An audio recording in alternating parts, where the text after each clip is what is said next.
Now, I do a lot on Islam on this channel. Why? Because I actually see it as a great threat to our nation. But here we go, another part of London that's going to be ruined for the future. Some of you may remember where there was a massive gaming place in London. It was called the Trocadero, I believe, and I've probably got that wrong. I actually went there back in the 90s, and it was where Sega had put in a load of game machines, and there was all sorts of other stuff, and it was just an absolutely brilliant place for a young person to go. Well, anyway, it closed, unfortunately.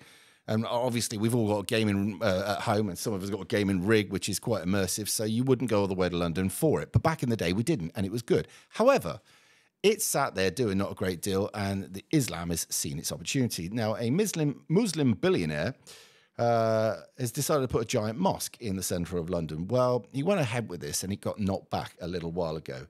Anyway, the property tycoon known as Mr. West End has established a 3-storey house of prayer and Islamic centre inside the Trocadero, which is situated between Piccadilly Circus and Soho. This will play a point later on in the story.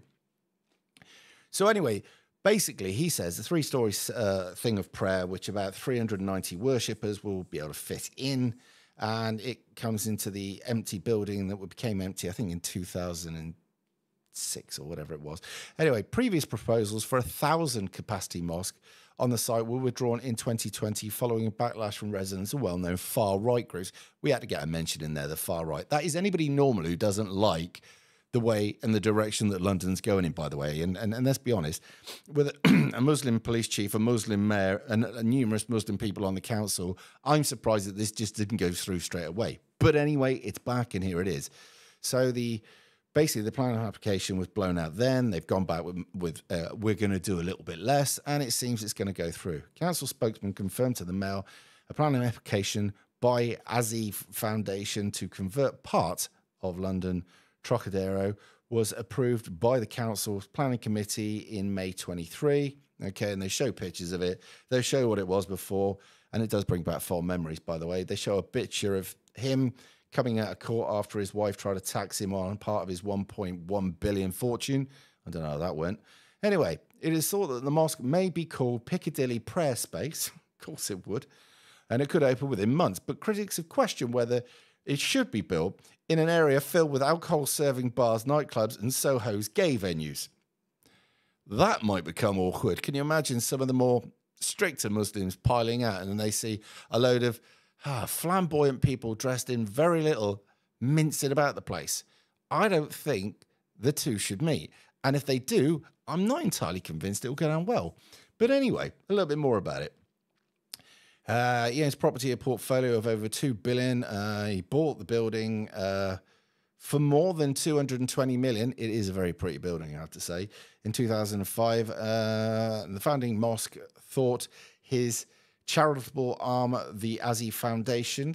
Anyway, the actual building was built in 1896, and you could do your history on it. It is absolutely gorgeous.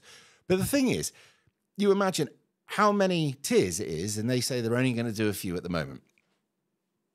Clearly.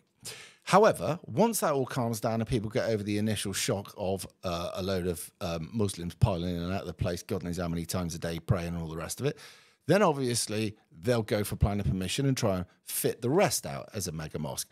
Now, there have been some questions about what goes on in these mosques, because don't forget, police have to ask permission to go in. They actually have to get in touch with the mosque and say, we'd like to come round and inspect the place or whatever it is because we have our suspicions. And then they have to get permission. Think about that. If they weren't to kick the door in here, all right, they'd only have to go to a local judge or whatever and say, we've got reasonable belief to have whatever, or this, that, and the other. And in comes the door. It's not quite that straightforward, but it's around the houses there, right? However, you don't want to offend Islam, because if you do, then all its mates, cousins, brothers, sisters, and every other Tom, Dick, and Harry, and I use those names because they're beautiful British names, will pile out of the woodwork and come and fuck your day up. That's how it works. That's why Islam controls Great Britain. It terrifies any fucking country it's in. Why? Because it's a bullying force. And this is how they're going to take over. And this is just another step of 2 fingers up to Britishness, right? And what happens? Oh, yeah, they've got a load of pavement out the front. Or what happens when they filled the capacity up? Oh, they'll just play out on the street, won't they? You'll have all these arses up in the air while the fucking head faces east, is it? I think, or whatever. No. We've had this all up and down the country, and nobody dares say a word because they'll upset the fuckers. Bollocks.